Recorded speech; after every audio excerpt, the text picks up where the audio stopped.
చింపురు జుట్టుదాన్ని చెవులొరకని సుట్టదాన్ని చేతి కగ్గి పెట్టదాన్ని ఉంగరాల మెట్టదాన్ని నేనటంటి తంటాడదాన్ని కాదు బావో పల్సర్ బైకు మీద రాను బావా. హలో అండి, అందరికీ నమస్కారం. Welcome to B1 news. So ఒక 2 ఏళ్ళు అలా వెనక్కి వెళ్తే స్వీపర్గా పనిచేస్తూ తన వాయిస్ తోటి చక్కటి పాటలు పాడి మనందరినీ ఎంతో ఇంప్రెస్ చేసిన సింగర్ దివ్యజ్యోతి గారు మీ అందరికీ గుర్తుండే ఉంటారు. అసలు ఒక మట్టిలో మాణిక్యం లాగా తన వాయిస్ వింటున్నంతసేపు నిజంగా ఇంత టాలెంట్ ఇన్ని రోజులు ఎక్కడుందబ్బా అని అనిపించే విధంగా ఆవిడ వాయిస్ కావచ్చు, పాడే విధానం అదంతా కూడా ఉంటుంది. అంటే అసలు పెద్దగా చదువుకోకపోయినా సరే ఆవిడ గుర్తు పెట్టుకొని మరీ మెమరైజ్ చేసుకొని ఆ పాటలన్నీ కూడా అవలీలగా చకచక అలా పాడుతూ ఉండేవారు. సో ఆవిడ వాయిస్ చూసే ఆడియన్స్నే కాదు, ఈవెన్ సెలబ్రిటీస్ని సైతం ఫిదా చేసింది. Like music director Raghu Kunche గారు కావచ్చు, ఈవెన్ హీరో రానా గారు కావచ్చు, ఇలా ఎంతోమంది సెలబ్రిటీస్ కూడా ఆవిడ వాయిస్కి ఫిదా అవ్వటం జరిగిందన్నమాట. సో అప్పట్లో అయితే సోషల్ మీడియాలో చాలా హల్చల్ చేశారు సింగర్ దివ్యజ్యోతి గారు. మరి ఇప్పుడు ఎలా ఉన్నారు, ఏం చేస్తున్నారు అనే విషయాల్ని ఇవాల్టి ఇంటర్వ్యూ ద్వారా మనం తెలుసుకునే ప్రయత్నం చేద్దాం. మాటలే రాని వేళ పాట ఎలా పాడను, కంటిలో కడలి మీద ఎంతసేపు ఆపను, రాజు కన్నులు నువ్వే బావల్లనా బావల్లనా, ఎండి గజ్జల బావల్లనా, పైడి గజ్జల బావల్లనా, ముద్దు ముద్దుల బావల్లో బావల్లా. స్టోరేం చెప్పవద్దు, బోరేం కొట్టవద్దు, వదిలేసే నన్నిలా మా ఊరి ముద్దుల బావా, ఒక్క సూపుతోని సంపేశావురా. సో నమస్కారం దివ్యజ్యోతి గారు. నమస్కారం. ఎలా ఉన్నారండి? బాగుంది. సో రీసెంట్గా యాక్సిడెంట్ అయ్యిందని విన్నాను. మీకు ఎప్పుడు అయ్యిందండి యాక్సిడెంట్? జనవరి లాస్ట్లో అయింది, పోయిన ఇయర్. ఓకే, జనవరిలో అయింది. అంటే 1 year అవుతుందా? 1 year అవుతుంది యాక్సిడెంట్ అయ్యి. ఓకే. స్టార్ హాస్పిటల్ దగ్గర అయింది. బైక్ గుద్దేసి వెళ్ళిపోయింది. ఇంకా రోడ్డు క్రాస్ చేస్తుంటే ఇంకా నాకైతే స్పృహ లేదు. వాళ్ళు స్టార్ హాస్పిటల్ డాక్టర్ వాళ్ళే వచ్చి తీసుకెళ్ళి అడ్మిట్ చేసుకున్నారు. అంటే హాస్పిటల్ ముందే పడ్డారు కాబట్టి ఇంకా వాళ్ళే మళ్ళీ ఇంటికి కూడా వాళ్ళే ఇన్ఫామ్ చేసింది. వాళ్ళు చెప్తేనే ఇంకా మా పిల్లలు ఇట్లా వచ్చారు హాస్పిటల్కి. ఓకే, అసలు ఏంటప్పుడు ఏమైంది యాక్సిడెంట్లో? ఫ్రాక్చర్ ఏమన్నా అయ్యిందా? అంటే నరాలు దెబ్బతిన్నాయి. దానివల్ల ఎన్ను పూస బొక్కకు ఇప్పుడు చెయ్యి కాళ్ళకి ఎఫెక్ట్ పడ్డది. ఒక 5 నిమిషాలు నిలవలేను, గట్టిగా నడవలేను. ఇంకా బరువులు అయితే మొత్తమే పట్టలేదు. ఇంకా లేచి కూర్చోవడం, ఇంకా నడుము బాగా దాన్ని ఏమంటారు, నొప్పి బాగా వస్తుంది. ఓకే, అంటే ఇప్పుడు పనులు ఏవి చేసుకోలేకపోతున్నారు. అసలు లేచి ఒక 5 నిమిషాలు కూర్చున్న ఒక 2 అడుగులు, ఒక 10 అడుగులు వేస్తే ఇంకా ఈ ఎడమ కాలుకు బాగా నొప్పి వస్తుంది. చాలా నొప్పి, విపరీతమైన నొప్పి వస్తుంది. ఇంకా ఈ నైట్ ఈ చెయ్యికి కాలుకు సన్నడిది క్లాత్ లాగా ఉంటుంది కదా, అది గుంజి పెట్టి కట్టుకొని పడుకుంటాను. ఇంకా నడుము కంటే బెల్ట్ ఇచ్చారు. అంటే ఇప్పుడు యాక్సిడెంట్ అయిన తర్వాత మళ్ళీ ఎన్ని రోజులకి కొంచెం కోలుకున్నారు మీరు? 4 months సిమెంట్ పట్టే ఉంది కాలుకి. 4 నెలలు. 4 నెలలు ఇంకా 4 నెలలు మంచం మీదనే ఉన్నా. పనికి ఏం వెళ్ళలేదు అప్పుడు? ఇప్పటికే వెళ్ళట్లేదు పనికి. అంటే మీరు మానేసి ఎన్ని రోజులు అవుతుంది కంప్లీట్గా వర్క్? జనవరిలో చేసిన డ్యూటీ అంతే. పోయిన సంవత్సరం జనవరిలో చేశారు. ఇంక ఇంతవరకు మళ్ళీ ఇంకా డ్యూటీ అసలు నేను అంత దూరం నడవలేనేమో. వాళ్ళు కూడా వచ్చి మరి చేస్తావా అని అడుగుతలేరు, చూడని కూడా చూడలేదు. ఓకే, ఎవరు కనీసం ఫోన్ చేసి ఎట్లుంది హెల్త్ అని కూడా అడగలేదు. మామూలుగా ఏదన్నా హెల్ప్ లాంటిది కూడా ఏమీ అందలేదు? అసలు రాలేదు, ఎవరు రాలేదు. ఓకే, కాంట్రాక్ట్ వాళ్ళు కానీ నాతో ఇప్పుడు మా పైన సార్ వాళ్ళు ఉంటారు కదా, వాళ్ళు కానీ ఎవరు కానీ ఫోన్ చేయలేదు. నేనే ఒక 4 నెలల తర్వాత PF కన్నా అప్లై చేద్దాము, మరి ఇబ్బంది అవుతుంది కదా ఇంట్లో, పిల్లలకు కొంచెం ఫీజు కట్టలేక కూడా స్టడీ ఆగిపోయింది అని చెప్పి ఫోన్ చేసి మాట్లాడడం జరిగింది. వాళ్ళు ఇంకా చెప్తా అమ్మన్నారు. అంటే చిన్నగా డ్యూటీ ఇట్లా మళ్ళీ వస్తా, మరి ఇంట్లోకి ఇబ్బంది అవుతుంది కదా అని చెప్పి ఇన్ఫార్మ్ చేద్దామని అనుకొని చేసిన ఫోను. వాళ్ళు ఏం స్పందించలే, ఇంకేం చెప్పలేదు. కాంట్రాక్ట్ వాళ్ళు అన్నారు. ఆయన పెద్ద సార్ అన్నాడు, నీకు ఇన్ని సంవత్సరాల నుండి చేస్తున్నా కదా, వర్క్ మీద కొంచెం అవగాహన ఎక్కువనే ఉంది కదా, ఎన్ని సంవత్సరాలు చేస్తుంటారండి ఇప్పటి వరకు? 4-5 అందులోనైతే 4-5 ఇయర్స్ చేసిన, జెమినీలో 4 ఏళ్ళ దాకా. ఇప్పుడు ఆ ఫీల్డ్లో దిగైతే నేను 9 సంవత్సరాల పైన అయింది. బ్యూటిషియన్లో 3 సంవత్సరాల దాకా చేసిన.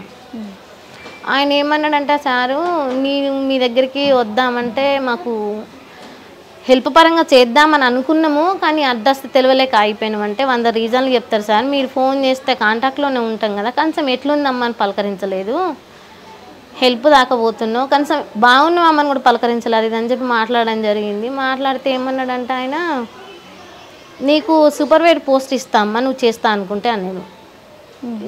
మళ్ళీ నువ్వు TV9కి వెళ్తావా అమ్మ అంటే, మీరు పంపిస్తే వెళ్తా అనుకుంటా అంటే, నీకు వేరే సైడ్ సూపర్వైజర్ పోస్ట్ ఇద్దాం అనుకుంటున్నా, నువ్వు అక్కడ కాకుండా వేరే కాడ చేస్తా అంటే అని అన్నాడు. ఇప్పుడు ఆ PF డబ్బులు వచ్చాయా మీకు? అసలు ఇంతవరకు ఎవరో టచ్లో లేరు ఆ PF డబ్బుల కోసం. ఇప్పుడు నాకు తిరిగే వాళ్ళు లేరు, నేను తిరగలేను, జాబ్కు నేను రిజైన్ చేయలేదు, వస్తలేదు కదా, మరి వస్తావా రావా చేస్తావా చేయవని అడిగిన వాళ్ళు కూడా లేరు. వాళ్ళు అంతట్లోనే ఉన్నా, నేను ఇంతట్లోనే ఉన్నా. నేను మధ్యలో పలకరించినప్పుడు ఈ మాట వచ్చింది, వేరే జాబు పెద్ద పోస్ట్ ఇస్తానన్నట్టు అన్నాడు. కుక్కకు బొక్కాసి అన్నట్టు వాళ్ళు అట్లా ఆశీర్వదించారు, కథం వదిలేసారు. మళ్ళీ ఇంతవరకు అయితే పలకరించింది అయితే లేదు. ఓకే, అక్కడితోనే అయిపోయింది. ఇప్పుడు అంటే మీరు చెప్పిన దాని ప్రకారం దాదాపు సంవత్సరం 2 నెలలు, అంటే మనకి మార్చ్ కూడా ఇంకా జనవరిలో చేసిన డ్యూటీ. సరే, అప్పుడైతే నిజంగా సోషల్ మీడియాలో అది బాగా ఫేమస్ అయ్యారు, అందరూ మిమ్మల్ని చాలా ప్రేమించారు, మీ వాయిస్ని ఇదంతా కూడా. బట్ తర్వాత మూవీ ఆఫర్స్ అవి ఎలా వచ్చాయి? అంటే దేవి నాగవల్ మేడంకి రఘుకుంజ సార్ చెప్పాడంట, నేను తప్పకుండా అమ్మాయికి అవకాశం ఇప్పిస్తా సినిమాలలో వాడనికని అన్న మాట మీద సార్ వినిపించుకొని పాట పాడిచ్చిండు మూవీలో. ఇంకా మూవీ అయితే రిలీజ్ కాలేదు, పాట పాడినాం. వచ్చినాక దానికి పేమెంట్ అది వచ్చేసిందండి మీకు? పేమెంట్ కూడా వెంటనే ఇచ్చేసిండు సార్, యాక్సిడెంట్ కాకముందుకే ఇది. ఓకే, నేను యాక్సిడెంట్ అయ్యి ఊర్లో ఉన్నా, సార్ ఫోన్ చేసి అమ్మ ప్రోమో రిలీజ్ అయింది, సాంగ్ రిలీజ్ అయింది అని చెప్పి, నేను అనుకునేదాన్ని నేను నష్టజాతకురాలని, భగవంతుని నా ఏడుపంటే నాకు అన్నిళ్ళు అంటే ఇష్టమేమో, నేను ఏదైనా అనుకుంటే సక్సెస్ కాదు సార్ అని ఏడ్చేదాన్ని. ఆ రోజు రఘుకుంచ సార్ ఫోన్ చేసి, నువ్వు ఎప్పుడు పిరికి దానిలాగా భయపడకు, నిందించకు, నువ్వు నష్టజాతకురాలు, నీ మీద నువ్వే అనుకోకు, పాట ప్రోమో రిలీజ్ అయింది, హ్యాపీనా చూసుకో అని చెప్పి సార్ ఫోన్ చేసి అన్నీ నాకు ఆ లింక్ పంపించి మాట్లాడింది. హలో రఘుకుంచ గారు, సింగర్ దివ్యజ్యోతి గారు. సార్ నమస్కారం సార్, నేను సార్ దివ్యజ్యోతిని. బాగున్నా సార్. సార్ చిన్న ఇంటర్వ్యూ జరుగుతుంది ఇంటి దగ్గర. మీరు మూవీలో సాంగ్ వాడారంటే రఘుకుంజ సార్ అవకాశం ఇచ్చిండు, సార్ నేను వాడాలని చెప్తున్నా, మీకు కాల్ కలిపింది సార్, ఒకసారి మాట్లాడండి సార్. సార్ అది అదే చేస్తాను, మా వాళ్ళు కూడా నాకు కూడా సడన్గా చేసి ఇచ్చారు, నాకు సర్ప్రైజ్ ఇది. ఫైన్. సో ప్రస్తుతానికి అయితే మావిడ హెల్త్ కొంచెం బాగాలేదు, ఇంకా కంప్లీట్ రికవర్ అవ్వలేదు, అవుతూ ఉన్నారు మెల్లమెల్లగా. సార్ అసలు మీకు ఎలా, అంటే ఏ పాట బాగా నచ్చింది దివ్యజ్యోతి గారిది, మీకు ఎలా ఛాన్స్ ఇవ్వాలని అనిపించింది, ఎందుకు రీజన్ తెలుసుకోవచ్చా? నాకు మన దేవి నాగవల్లి గారు ఉన్నారు కదా, అవునండి, న్యూస్ రీడర్, ఆవిడ పంపించారు ఈ వీడియో నాకు. ఓకే, ఇట్లా మా ఆఫీస్లో తను వర్క్ చేశారు, బాగా పడతాడు సార్ ఎవరంటే ఆవిడ పంపించారు అనమాట. అప్పుడు ఆ వీడియో చూసి, అప్పటికే ఆ వీడియో చాలా వైరల్ అయింది, నాకు తెలియదు ఆ విషయం. ఓకే, చాలా వైరల్ అయిపోయింది. అప్పుడు చూసి చాలా నచ్చింది, బట్ వెంటనే అనుకున్నాను అనమాట పాడితే అంత అని చెప్పి. ఓకే, అయితే పాపం కొంచెం లేట్ అయింది, ఇప్పుడు ఆ సినిమా కొంచెం మధ్యలో ఏదో ఆ సినిమా కొంచెం డిస్కషన్స్లో కొంచెం లేట్ అయ్యేటప్పటికి పాపం ఈవిడ అడిగాను 2-3 సార్లు సార్ ఉందా లేదా. పాపం అదే అంటున్నారు, దురదృష్టవంతురాలని నష్టజాతకురాలు అనుకున్నాను, కానీ రఘుకుంచ గారు పాపం అలా అనుకోవద్దని చెప్పారు, ప్రోమో రిలీజ్ అయినప్పుడు కూడా కాల్ చేసి చెప్పారు అని. ఎప్పటికప్పుడు ఫోన్ చేసి చెప్తూ ఉండేవాడిని, కొంచెం డిలే అవుతుంది, నేను ఇవ్వడం అయితే గ్యారంటీ మాట ఇచ్చాను కాబట్టి అని చెప్పి. ఇంకా తర్వాత మొత్తానికి మూవీ గంజామ్ అని ఆ మూవీ అనమాట, అది రెడీగా ఉంది అది. ఓకే, ఓకే, సో దానిలో మంచి సాంగ్ పాడించారు అంతా, బాగా పాడించారు. Okay sir, fine. నెక్స్ట్ కూడా పాపం నేను మంచి ఆపర్చునిటీస్ ఉంటే ఖచ్చితంగా. ఏం లేదు, అంటే జనరల్ గా ఏమవుతుందంటే ఇక్కడ నాకు నాకు ఉంటది అంటే పాడించాలి కొత్త వాళ్ళతో మంచి ఇలా ఒక రా వాయిసెస్ తో నీట్ గా అంటే నాకు చాలా ఇష్టం నాకు కొత్త వాయిస్లు ట్రై చేయడం. బట్ అన్ఫార్చునేట్లీ ఇక్కడ ఏమవుతుందంటే ఈ ప్రొడ్యూసర్స్ ని డైరెక్టర్స్ ని ఒప్పించడం అదొక పెద్ద టాస్క్ అయిపోతుంది. మళ్ళీ ఇక్కడ ఏంటంటే అందరూ వీళ్ళు ఏంటంటే ఏదో ఎందుకు కొత్త వాళ్ళు ఎందుకు ఆ పేరున్న సింగర్లు అక్కడక్కడ వాళ్ళెవరో బ్లా బ్లా బ్లా వీళ్ళెవరో బ్లా బ్లా వాళ్ళతో పాడించవచ్చు కదా అని ఇట్లాంటి ఆప్షన్స్ అని ఇస్తూ ఉంటారు వీళ్ళు. వాళ్ళని కన్విన్స్ చేయడానికి తలపురాణ తోకొస్తుంటది ఇక్కడ. అవును, మీ పాయింట్ ఆఫ్ వ్యూ పెద్ద టాస్క్ మీకు. చాలా పెద్ద టాస్క్ అండి, చాలా పెద్ద టాస్క్ అండి. అమ్మో బట్టను ఒప్పుకోరు వీళ్ళు, బట్టను ఒప్పుకోరు. అప్పటికి నేను ఏదో ఎమోషనల్ గా బ్లాక్ మెయిల్ చేశానని ఏదో కింద మీద పెట్టి ఒప్పిస్తుంటారు అనమాట. అదే బట్ అక్కడికి మీరు ఆ హర్డిల్స్ దాటుకొని పాపం తనకి ఆ టాలెంట్ ని మీరు రికగ్నైజ్ చేసి ఎలా ఒక ఆపర్చునిటీ అన్న పాపం పిచ్చి పాడిచ్చారు పాపం. ఫ్యూచర్ లో కూడా నేను ఇస్తాను 100%. ఓకే సార్, ఇప్పుడు ఆ పాట పాడించచ్చు అంటారా? ఇప్పుడైనా పాడించచ్చు, నో ప్రాబ్లం, హ్యాపీ పాడించచ్చు. ఆల్రెడీ రిలీజ్ అయింది పాట, బయట ఉంది పాట. ఓకే ఆల్రెడీ మీకు స్పాటిఫై అన్నిట్లో ఉంది పాట, బయట ఉంది పాట. సో అయితే రఘుకుంచే గారితో కూడా మాట్లాడడం జరిగింది. పాపం మీకు ఆపర్చునిటీ చాలా కష్టపడి ఇప్పించినట్టున్నారు. ఒకసారి ఆ సాంగ్ ఒకసారి పాడతారు అంటే నాకు 2-3 సాంగ్స్ పంపించిండు, ఇది సూట్ అయిద్దా ఇది సూట్ అయిద్దా అని. కొంచెం ఇంకా ఇది సూట్ అయితే లేదు జ్యోతమ్మ, మళ్ళీ వేరే వాడదాం అంటే అసలు సార్తో వాడడం నిజంగా చాలా అదృష్టం అనుకోవాలి. సారు మేమిద్దరం కలిసి పాడినాం మేల్ ఫీమేల్గా. నాకు అవకాశం ఇచ్చిన రఘుకుంచ సార్కి అయితే నేను జీవితాంతం రుణపడి ఉంటా. సార్ చేసిన మేలు నేను ఎప్పటికీ మరవను. దేవి నాగవల్లి మేడంని, రఘుకుంచ సార్ని, ఇంకా అమ్మాయి బిగ్ బాస్కి వెళ్ళి ఆరోహి ఐఎంఎస్ఎస్, ఇంకా జీవితంలో మర్చిపోను వీళ్ళనైతే. నాకు పునర్జన్మనిచ్చినట్టు అంటే నా ఇన్నాళ్ళ గోల్ను నెరవేర్చిండ్రు. నన్ను ప్రపంచానికి పరిచయం చేసి సినీ ఇండస్ట్రీకి నన్ను రఘుకుంచే సారు పరిచయం చేయడం అనేది దేవి నాగవల్లి మేడం ద్వారానే. కాబట్టి వాళ్ళిద్దరికి జీవితాంతం నేను రుణపడి ఉంటా. సార్తో నేను వాడిన పాట ఇచ్చాపురం పాపని మందర నా పేరని దారి తప్పి ఈడికొచ్చిన ఈ సాంగ్. అంటే అది ఐటమ్ సాంగ్ అనుకుంటా. ఓకే సారు నేను ఇద్దరం కలిసి పాడినా. ఎంత భయపడిపోయినా మారే సార్తో నిలబడి పాడాలంటే. ఆయనకు కాలంత పొడుగు లేను, చాలా ఓపికగా సార్ ఆ రోజు లంచ్ చేయకుండా ఏం చేయకుండా నాతో టైం స్పెండ్ చేయడం నిజంగా రియల్లీ గ్రేట్. ఇప్పుడు మీకు ఫస్ట్ బాగా గుర్తింపు తీసుకొచ్చిన పాట ఏది? మీకు ఫస్ట్ గుర్తింపు తీసుకొచ్చిన పాట అంటే జనాల్లోకి నన్ను పరిచయం చేసిన పాట అంటే మా అన్నయ్యది, పవన్ అన్నయ్యది. అంత ఇష్టం? ఈ సంతానన్నెట్ట పోనీయవు కూసంత పంచయ్యనియవు. అప్పుడు యూనిఫామ్లో ఉన్న సరదాగా వాళ్ళు విడిపించుకుంటే మేకప్ రూమ్ దగ్గర సరదాగా జరిగిపోయింది, అట్లా అయిపోయింది. ఈ సంతానన్నెట్ట పోనీయవు కూసంత పంచయ్యనియవు.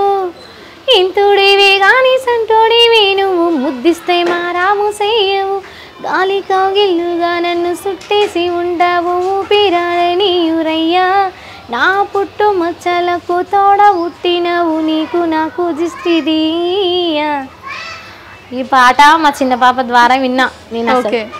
ఇక్కడ నుండి TV9కు నడుచుకుంటూ వెళ్ళేదాన్ని, ఇయర్ ఫోన్స్ చెవిలో పెట్టుకొని మమ్మీ మీ అన్నయ్య పాట రిలీజ్ అయింది బాగుంది ఒకసారి విను అని చెప్పి. ఏది కొత్త పాట వచ్చినా వినిపిస్తుంది. ఆమె ఇప్పుడు ట్రైనింగ్లో ఉన్న సాంగ్లు అన్నీ కాదు, అందులో బాగా ఇష్టమైంది పవన్ అన్నయ్య ఇట్లాంటి. ఆ రోజు మా పాప చెప్పడం నైట్ అంతా విన్నా. పొద్దున ఇక్కడ నుండి TV9కు ½ అన్ అవర్కి ఎక్కువ పట్టుద్ది, 40 నిమిషాలు దాకా నడుచుకుంటూ పోతే. వినుకుంటూ పోయినా ఇంకా ఆ రోజు సరదాగా వాడుకుంటున్నా. ఆడ మధ్యలో ఎవరో చిటికలు కూడా వేస్తారు నేను వాడుతూ ఉంటే. అంటే ఇది పాట ఇట్లా అవుతుంది అని అనుకోలేదు, తెల్లారిసరికే అట్లా అయింది. సరదాగానే వాడినా నిజానికి చెప్పాలంటే. అవును, వీడియోలో కూడా మేమంతా చూసాం. సరదాగా నేను కాటిక కళ్ళన్న పాట పాడుతూ ఉంటే అబ్బా నేను ఎవరో సింగర్ వచ్చిందని అనుకున్నా, ఇంత మంచి వాయిస్ ఉంది ఒకసారి ఒక్క పాట పాడవా అని చెప్పి ఆరోహిణి అని పిలవడం. ఆ మేకప్ వేసుకుంటుంది, నేను ఆమెను చూస్తూ కొంచెం సిగ్గనిపించింది నాకు కూడా. డోర్ని పట్టుకొని పాట పాడుతా అంటే ఆయన ఇట్లా చిట్కలు వాళ్ళు వేయడం, అట్టుగానే నవ్వుకుంటా స్మైల్ ఇచ్చుకుంటా సిగ్గుపడకుండా వాడిన ఒక పాట. రియల్గా మూడొచ్చి ఎమోషన్లో వాడిన సాంగ్స్ కూడా రాలేదు బయటికి, సరదాగా వాడిన పాట బయటకు వచ్చింది. ఆమె పెట్టుకోవడం, ఆమె దగ్గర నుండి దేవి నాగవల్లి మేడం ఈమె స్టేటస్ పెట్టుకోవడం, వాళ్ళందరికీ వెళ్ళిపోవడం, దేవి నాగవల్లి మేడం గారు కూడా పెట్టడం, ప్రేమ మేడం పెట్టడం, ఇంకా హైలైట్ నెక్స్ట్ డే రోజు దేవి నాగవల్లి మేడం ఫోన్ చేసి ఇట్లా పెట్టేసింది, నువ్వు అర్జెంటుగా ఆఫీస్కి వచ్చేయి అని చెప్పింది. నేను ఆఫీస్లోనే ఉన్నా అనుకుంటారు, వాళ్ళేమో సెకండ్ ఫ్లోర్లో ఉన్నారు.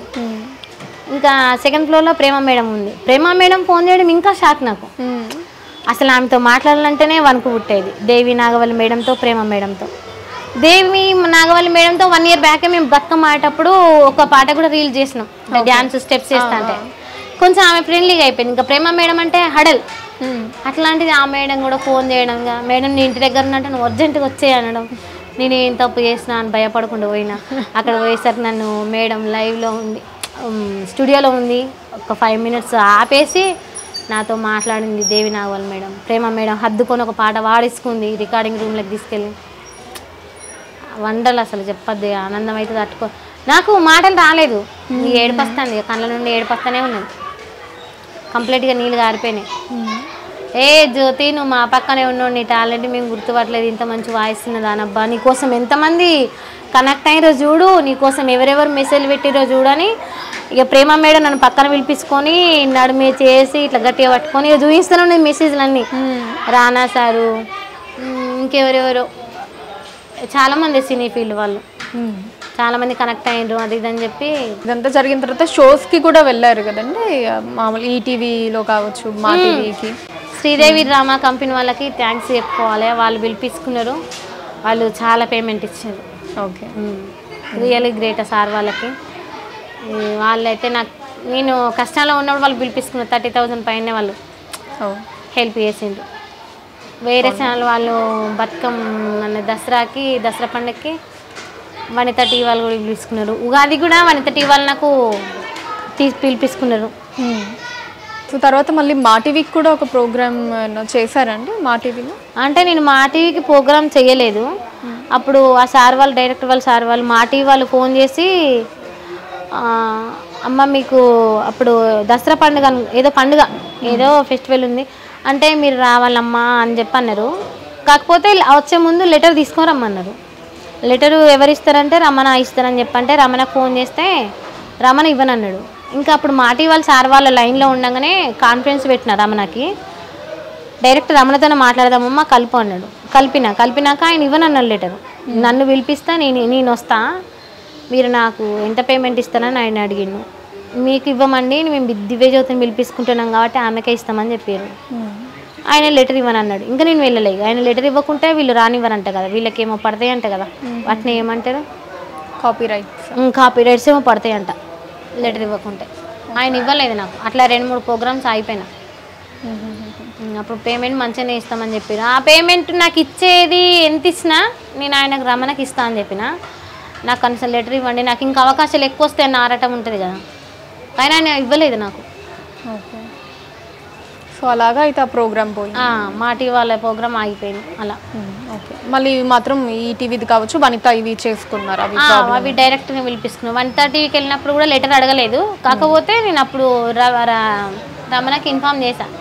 మళ్ళీ అక్కడ పోయినాక ఏమైనా లెటర్ అడుగుతారేమో సార్, మరి మా టీవీ కంటే ఇవ్వలేదు కదా అని అంటే, ఇంకా అప్పటికి ఆ పాట మూవీలోకి పోయింది అయిపోయింది కదా కాబట్టి ఆయన వెళ్ళిపో అని చెప్పింది ఇక వనిత టీవీ.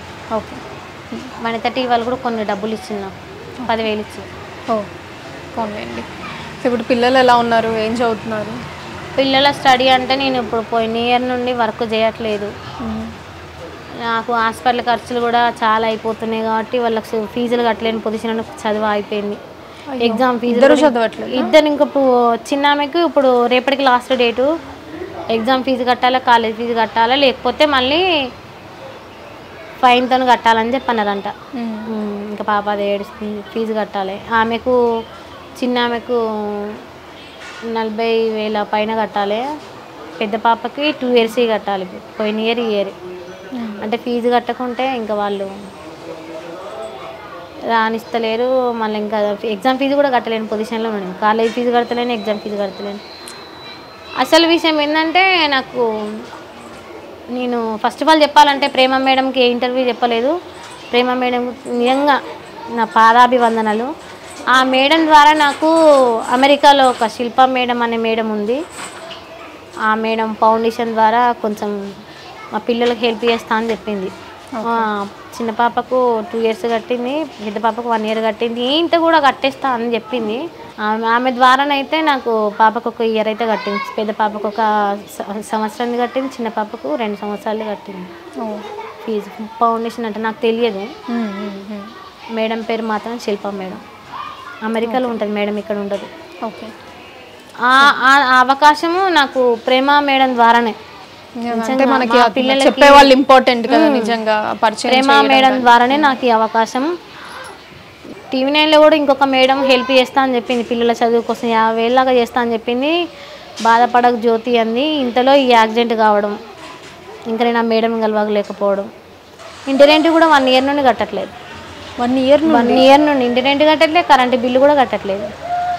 వాళ్ళు కూడా పిలిపించుకొని కాల్ చేయండి అది ఇది అని చెప్పారు. నేను అందరినీ అనట్లేదు కానీ ఇంటర్వ్యూ ఇవ్వడం వల్ల కూడా నా లైఫ్ కొంచెం మొత్తం పైజల్లాగా అయిపోయింది. ఒక ఛానల్ ద్వారా ఇంటర్వ్యూ ఇవ్వడం, వాళ్ళు హెడ్లైన్లో జ్యోతి గారికి భారీ సాయం అందిందని ఇట్లా వేయడం, హెడ్లైన్లో వేయడం. భారీ సాయం అని అనేసరికి తెలియని వాళ్ళు ఎట్లా ఊహించుకుంటారు? అసలు ఈ పొజిషన్లో ఉండదు, ఈ రూమ్లో ఉండదు, ఇట్లాంటి బిల్డింగే ఉంటుంది ఆమె అని చెప్పడం. ఇప్పుడు నేను బయటికి మొన్న మా ఊరికి వెళ్ళిన, మా ఊర్లో ఎట్లుందంటే, నాకు మీరు నమ్మకండి, ఇల్లు లేదు. అంటే చిన్న ఇల్లు, 25 గజాలు అంటారు, అరగుంట కూడా కాదు మాది ఇల్లు, చిన్న బాత్రూమ్ అంత ఇల్లు ఉంటుంది. ఆ ఇల్లుకు మేము పోయిన గాచారం ఏందో పైకప్పు మొత్తం పగిలిపోయింది, కప్పు లేదు. ఇట్లా ఆకాశం కనిపిస్తా అంటే 3 రోజులు పడినాం. అట్లాంటి పొజిషన్ నేను ఉంటే ఊరోళ్ళంతా ఏమంటారంటే, నీకు బోలే డబ్బు వచ్చిందంట, నీకు హైదరాబాద్లో ఇల్లు ఇచ్చిరంట, నీకు ఫ్లాట్ ఇచ్చిరంట, నీకు కొన్ని లక్షలు నీ దగ్గర ఉన్నాయంట, అందుకే నువ్వు ఇక్కడ ఇల్లు సెట్ చేసుకుంటలేవు, కడతలేరు, మీకు అక్కడ ఇల్లు ఇచ్చిరని. నేను బయటికి ఇట్లా అయింది అని అంటే, మీరు 1 year నుండి నాకు దెబ్బ తాకిందంటే సింపతి ఎవరు చూపిస్తలేరు. వాళ్ళకేంది బోలే డబ్బు ఉంది, వాళ్ళకేంది బోలే డబ్బు వచ్చింది, హైదరాబాద్లో ఇల్లు వచ్చిందంటే ₹1 కోటి పైనే ఉంటుంది, ఇట్లా అంటారు. నాకు అంత ఇల్లే వస్తే, అంత డబ్బే నాకు వస్తే నేను ఈ ఇంట్లో ఎందుకుంటాయి 4-5 వేలల్లో? అయినా అంత డబ్బు ఎవరిస్తారు? నా పిల్లల చదువు కోసం 50,000 కావాలంటే నేను ఎవరు ఇయ్యని వాళ్ళు, ₹1,00,000 కావాలంటే పెట్టని వాళ్ళు ముందుకు వచ్చి అంతంత డబ్బు ఎవరిస్తారు? ఇట్లాంటి బూటకం మాటలు వేయకూడదు కదా. ఇంటర్వ్యూ ఇస్తుంటే తీసుకోవాలి కానీ ఇంత హెడ్లైన్లో భారీ సాయం అందింది. మీరు ఇస్తే చెప్పండి, మీరు ఇచ్చింది చెప్పండి. ఓ 10,000 ఇచ్చినా 20,000 ఇచ్చినా నేను ఇంత ఇచ్చిన, ఇంత హెల్ప్ చేసిన పలానా ఆమెకు అని చెప్పండి, దానికి అర్థం ఉంటుంది. కానీ ఆమె ఇంట్లో, మా ఇంటి ఓనర్ వీడికి వచ్చిరండి, వీడికి వచ్చి ఇంటర్వ్యూ చేసి మా ఇంటి ఓనర్ ఆమెతోనే అన్నాడు, నెక్స్ట్ మంత్ వరకు దివ్యజ్యోతి మీ ఇంట్లో ఉండదండి, ఆమె ఇంకో ఇంటికి వెళ్ళిపోతుంది, ఆమె కొట్టిల్లు ఇస్తారు అని చెప్పారు. ఇంకా ఆమె నిజమే అనుకుంటుంది కదా. ఆమె ఏమని చేసింది, మేము ఇంటి రెంట్ కట్టకుంటే మమ్మల్ని పిలిపించుకొని, మా పిల్లలు నన్ను 9 రాత్రి మీకు మస్తు డబ్బు వచ్చినా నువ్వు కడతలేవు, రెంట్ కడతలేవు, నువ్వు కట్టలేని పొజిషన్లో నువ్వు ఏ రాత్రి ఎట్లా పోతావు తెలియదుగా మీ ఊర్లకు, నీకు మస్తు సాయం అందిందంట, నువ్వు మా ఇంట్లో ఉండకుండా మంచిదే కానీ నాకు రెంట్ కిరాయి వస్తుంది, నువ్వు కాల్ చేయించి తాళం వేసుకున్నావు. నైట్ 8 గంటలకు మేము బయట ఉన్నాం పిల్లల్ని వేసుకొని. మా పొజిషన్ జనాలు చూస్తుండ్రా? ఎవరన్నా చూస్తుండ్రా? ఎవరు చూడట్లేదు. మళ్ళీ బండకైతే తీసుకొచ్చి సంతకాలు పెట్టి మళ్ళీ గ్యారంటీ మేము ఎక్కడికి పోము, మాకు ఏది ఇవ్వలేదు, ఎవ్వరు ఇవ్వలేదు. ఎవరన్నా ఇస్తే నీకు ఇన్ని సంవత్సరాలు నీకు ఇంత కిరాయి కట్టకుంటే ఎందుకు ఆగుతా? నేను నా పిల్లల్ని వేసుకొని ఇట్లా తాళం వేసి దాకా ఎందుకు చూస్తా? నా దగ్గర శక్తి ఉంటే, నా దగ్గర పైసలు ఉంటే, వీళ్ళు హెల్ప్ చేస్తే మీకు కిరాయి కడతా కదా, నేను మాటలు ఎందుకు పడతా అని మళ్ళీ ఆమె కాళ్ళేళ్ళు మొక్కి మళ్ళీ తాళం తీయించుకొని ఉంది. డబ్బులు మా ఆయనకి యాక్సిడెంట్ అయినప్పుడు 8కి 10కి ఇంట్రెస్ట్ వేసుకొని తిని బతుకుతున్నాం మేము. ఇప్పుడు ముందే యాక్చువల్లీ ఇద్దరికీ ఉద్యోగాలు, అంటే మీరు అంతకుముందు చేసేవాళ్ళు, మీ ఆయన గారి కంటే ఆయన కూడా యాక్సిడెంట్ అయ్యి ఆయన కూడా పని చేయడానికి బాడీ సహకరించక ఆయన అలా ఉంటే మీ దాని మీద ఇల్లు నడిచేది. ఇప్పుడు మళ్ళీ 1 సంవత్సరం ముందు మీకు ఇలా యాక్సిడెంట్ అయ్యి మీరు ఇప్పుడు పనికి అది వెళ్ళట్లేదు, అసలు ఇలా అప్పులే చేస్తూ మళ్ళీ దానికి ఇంట్రెస్ట్లు ఎలా అవుతుంది ఇదంతా? మీకు మహిళా గ్రూపులో తీసుకున్నారు 2 లక్షలు, ఇల్లు మొత్తం కప్పులు వేసిపోయింది, అలా డబ్బులు అప్పు ఇంట్రెస్ట్ తీసుకొని ఆడ రేకులు తీసుకొచ్చుకొని వేసుకొని ఉన్నాం మొన్నటి దాకా. మొత్తం రేకులే లేవు, మొత్తం రేకులు కూలిపోయినాయి, పాత ఇల్లు ఎప్పటిదో. దానికి ప్లాస్టింగ్ అది చేయించలేక ఇంట్రెస్ట్ తెచ్చుకొని హాస్పిటల్ వేయించుకున్నా, ఇంటికి రేకులు వేయించుకున్నాం. మొన్న పోయిన మంత్ ఈడికి వస్తున్నాం, ఇక్కడికి ఇంటి ఆమె దగ్గరకు వస్తున్నాం. ఈడికి వస్తే కూడా ఆమె కూడా రానివ్వను, తాళం వేస్తా అది ఇది అంది. ఇంకా మా ఆయనకి బైక్ ఉంది, ఆ బైక్ కూడా పక్కనే ఉంది, అది ఇంకా సామాన్ ఉంది కదా, అది ఉంది కదా, మీకు ఇంటి రెంట్ ఎట్లా ఎగ్గొట్టిపోతాం అని చెప్పి బతలాడు ఉంటున్నా. ఆమె కూడా ఉండు అనట్లేదు, కాల్ చేసి వెళ్ళిపో అంటుంది. ఎందుకంటే 1 నెలది 2 నెలది అంటే ఎవరైనా సర్దుకుంటారు. నీకు ఎప్పటికీ కష్టాలు వస్తే నేను ఎప్పటికీ ఉంచుకోను, ఎప్పటికి కాకుండానే పోతానా, నాకు పిల్లలు ఉన్నారు, వాళ్ళు గొడవ చేస్తాండ్రు, వద్దు అవసరం లేదు కాల్ చేయని చెప్పి అన్నది. కాగితం పెట్టుకున్నా కూడా కాల్ చేయన్నది. ఇంటి రెంట్ కడతలేను, కరెంట్ బిల్లు కడతలేను, పని చేసినట్టు కడదాం. సంవత్సరం అవుతుంది రెంట్ కట్టక సంవత్సరం అవుతుంది. మరి కరెంట్ బిల్ అన్ని రోజులు ఉంచారు కదా, కరెంట్ బిల్లు కూడా ఆమె కడుతుంది, అందుకే కదా. పాటలు ఇటు సైడ్ నుంచి కనీసం ఒక్క ఆఫర్ కూడా రాలేదా మీకు? ఆఫర్లు వస్తున్నాయి బయట, ఇప్పుడు ఈ 1 ఇయర్ నుండి అయితే చాలానే వస్తున్నాయి. పాపం సార్ వాళ్ళు మరి ఎందుకు చాలా మంది ఫోన్, నేను ఎక్కడికి వెళ్తా ఇప్పుడు స్టూడియో, ఇప్పుడు ఉద్యోగం కూడా లేదు కదా ఇప్పుడు, అంటే రెస్ట్రిక్షన్స్ అలా కూడా ఏం లేవు కదా. నేను మొత్తమే బెడ్ మీద ఉన్నప్పుడు వస్తున్నాయి. ఓకే, బెడ్ మీద ఉన్నప్పుడు వస్తున్నాయి. నేను ఒకసారి ఫోన్ చేసిండు రమణను ఝాన్సీని, అదే కండక్టర్ ఝాన్సీని అమెరికాకి తీసుకెళ్ళిన అమ్మ, నేనే నీకు ఒక పాట పాడిద్దాం అనుకుంటున్నాను ఫోన్ చేసిండు. కానీ నేను వరంగల్లో ఉన్నా అని చెప్పేసి. ఓకే, అంటే సార్ నేను హైదరాబాద్లో లేను, నేను ఇట్లా విలేజ్కి వచ్చేసిన అని చెప్పిన. సరే అంటే ఇట్లా హెల్త్ పరంగా చెప్పేస్తే సరే అమ్మ పర్వాలేదని. అవకాశాలు వస్తున్నాయి కానీ ఇప్పుడు నేను లేవలేను, పాడలేని పొజిషన్లో ఉన్నప్పుడు అవకాశాలు వస్తున్నాయి. చాలామంది ఒక 5-6 పాటలు వస్తున్నాయి మా, నేనే పోలేని పొజిషన్లో ఉన్నా. మన దసరాకు కూడా దేనికైనా ముందు మీరు కోలుకోవాలి. బతుకమ్మ పండుగ కూడా వచ్చింది పాట. ఓకే, సో ఇప్పుడు మీకు మధ్యలో అంటే ఈ ఫేమస్ అయిన తర్వాత ఎవరైనా సంగీతం మేము నేర్పిస్తాము ప్రాపర్గా అలా ఎవరైనా ముందుకు వచ్చారా? నాకైతే ముందుకెవరు రాలేదు. వస్తున్నా నేను ఏం నేర్చుకుంటాను సంగీతం. ఇప్పుడు నేనున్న పొజిషన్లో పిల్లలను చదివించాలి, హెల్త్ ఇట్లున్నది, ఇల్లు పరిస్థితి అట్లున్నది, వాళ్ళ ఫ్యూచర్ ఎట్లుంటుందో, నేను ఉండగానే ఇట్లుంటుంది అని ఆలోచన ఉంటుంది తప్ప దాని మీద నేను నా మైండ్ సెట్ దాని మీద పెట్టినా కూడా అది నాకు ఏమైనా వస్తుందా? ఇంకా నాలాగా మా పెద్ద బిడ్డ వాడుతుంది అని అంటారు. ఎవరన్నా వస్తే ఆమెకు నేర్పిస్తా కావచ్చు, కానీ ఎవరైతే ఎవరు రాలేదు. నాకు సంగీతం నేర్పిస్తానే వాళ్ళు రాలేదు, ఏం రాలేదు. కానీ మా నాన్న వాడుతూ ఉంటేనే నేను విని పాడేదాన్ని. ఓకే, ఇప్పుడు మీ పాప పాడుతుందా? పెద్ద పాప బాగానే పాడుతుంది పాటలు. ఓకే అండి, సో ఇంటర్వ్యూ క్లోజ్ చేసే ముందు మీకు బాగా హైప్ తీసుకొచ్చిన ఒక పాటని మాకోసం. హైప్ తీసుకొచ్చిన పాట అంటే పల్సర్ బైక్ సాంగ్ అని చెప్పాలి. ఎక్కడైనా గుర్తు పట్టేది ఆ పాటతోనే కదా. సరే, ఓకే, ఒకసారి ఆ పాట పాడండి మాకు. చింపురు జుట్టుదాన్ని చెవులొరకని సుట్టదాన్ని చేతి కగ్గి పెట్టదాన్ని ఉంగరాల మెట్టదాన్ని నేనటంటి టంటాడదాన్ని కాదు బావో పల్సర్ బైకు మీద రాను బావా. సో ఇప్పుడు జ్యోతి గారు ఇంట్లో మీ పిల్లలతో కావచ్చు, మీ వారితో కావచ్చు, పాటలు ఎలా పాడుతుంటారు? ఏ పాటలు పాడుతుంటారు ఎక్కువ ఇంట్లో? ఏ పాటలు అంటే అప్పుడు హ్యాపీగా ఉన్నాం కాబట్టి, తృప్తిగా ఉన్న దాంట్లో తృప్తిగా ఉన్నాం కాబట్టి అప్పుడు కొంచెం ఏ పాట వచ్చినా ఇది కష్టము అన్నట్టుగా అనిపించకపోయేది.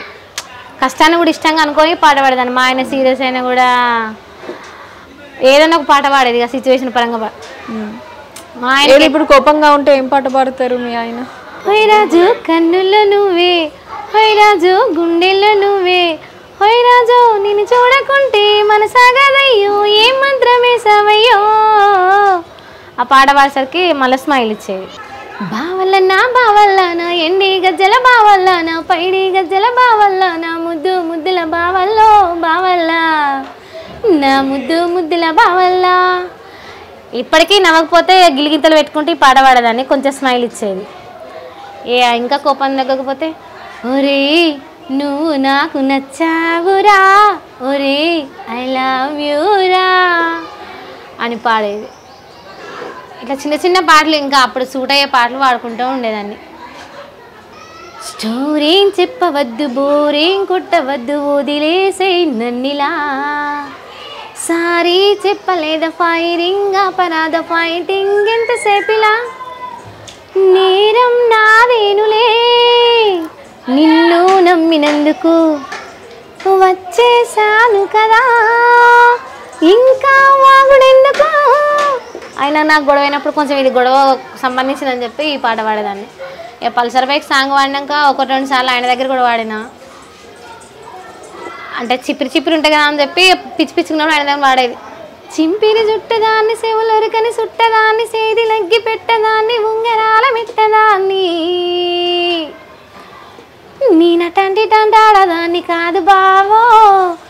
పల్సర్ బైకు మీద రాను బావా మా ఊరి ముద్దుల బావా ఒక్క సూపుతోని సంపేశవురా మా ఊరి ముద్దుల బావా నా సొగసులన్నీ నీకిస్తారా నడిచి వస్తుంటే వెంటే పడతావు వద్దు పో అంటే అలుగుతూ ఉంటావు నడిచి వస్తుంటే వెంటే పడతావు వద్దు పో అంటే అలుగుతూ ఉంటావు మా ఊరి ముద్దుల బావా నా బంగారు ముద్దుల బావా.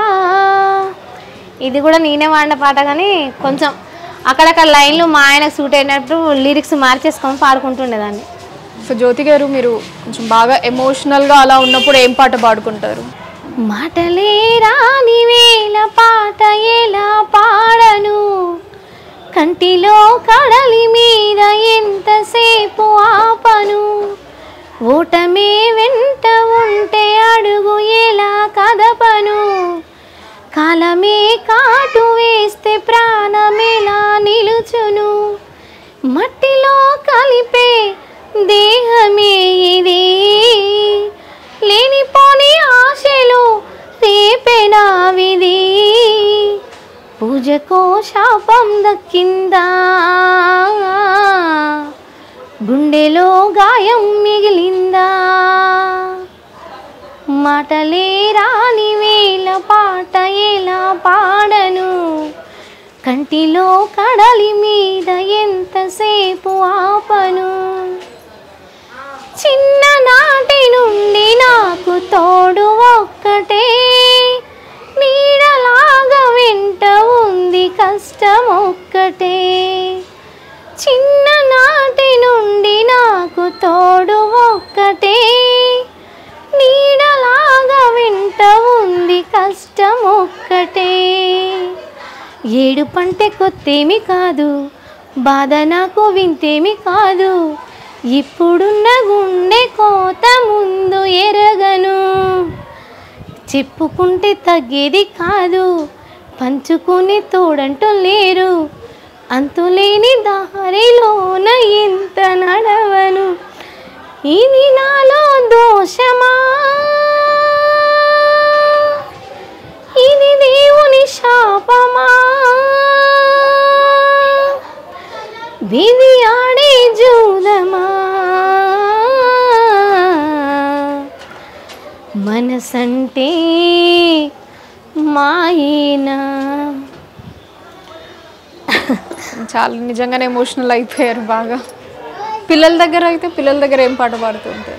పిల్లల దగ్గర అంటే మేము సరదాగా మా నాన్న నేను ఎట్లా వాడుకునేదో అంతాక్షరిలాగా మా నాన్నకు బోర్ కొట్టినప్పుడు మా అమ్మ వాళ్ళు క్రిస్టియన్స్ కాబట్టి మా నాన్న నేను వాడుకునేది అటో మంచం ఇటో మంచం వేసుకొని పాడుకునేది అట్లనే మా పిల్లలు నేను కూడా నేను ఒకటి వాడితే అలా ఎప్పుడన్నా నేను ఇప్పుడు రీల్స్ చేయడం బంద్ చేసిన ఎందుకంటే చిన్న ఫోన్ అయిపోయింది స్పేస్ లేక వీడియో కూడా వస్తలేదు నేను వీడియో చేస్తాను మా పాప మధ్యలో చీమైనా ఆమెనా చిన్నగా కలుపుతారు శృతిగా ఏదైనా ఏ పాట పాడినా కొంచెం వాడతారు ఓకే అదో పాట ఇదో పాట వాడుతూనే ఉంటారు ఓకే ఫైన్ సరే థ్యాంక్ యూ జ్యోతి గారు చాలా రోజుల తర్వాత కలిసాను వన్ టైం తీసుకొని మాతో ఇప్పటి మీ పరిస్థితులు కావచ్చు విషయాలు ఇవంతా కూడా చెప్పారు సో తొందరగా మళ్ళీ కోలుకొని ముందు జ్యోతి గారిలో అవ్వాలి అని చెప్పి కోరుకుంటున్నాను థ్యాంక్ యూ మీకే థ్యాంక్స్ చెప్పాను నేను ఇంత కష్టంలో ఉన్నా నేను ట్రైనింగ్లో ఉన్నప్పుడు చాలామంది వచ్చారు ఇంటర్వ్యూ కావాలని చెప్పి T9 ముందు కార్లు వేసుకొని వచ్చి ఆగిపోయినారు ఒక ఛానల్కి అని చెప్పి ఇంకో ఛానల్కి వెళ్ళిపోయిన రోజులు కూడా ఉన్నాయి తెలియక అన్ని వెహికల్స్ ఆగేది ఇప్పుడు నాకు హెల్త్ బాగాలేదంటే ఒకరు కూడా రాలేదు అంటే వాళ్ళకి తెలుసో తెలియదో నాకు తెలియదు కాకపోతే ఇంటర్వ్యూలు అయితే వస్తలేవు మధ్యలో ఏమైందని చెప్పి మీ ఛానల్ వాళ్ళు ఫోన్ చేసి రావడం నిజంగా నేనైతే ఎంత చెప్పినా తక్కువ మీ ఛానల్ గురించి నేను ఈ పొజిషన్లో ఉన్నానని తెలిసినా కూడా ఇంటి దాకా వచ్చి ఇంటర్వ్యూ తీసుకున్నారు అప్పుడు తీసుకున్న ఛానల్ వాళ్ళు ఇప్పటి వరకు కూడా పలకరించడానికి కూడా ఎవరు రాలేదు దానికి నేనే మీకు థ్యాంక్స్ చెప్పాలి ఇంకా పర్లేదండి మీరు ముందు కోలుకుంటే చాలు హ్యాపీ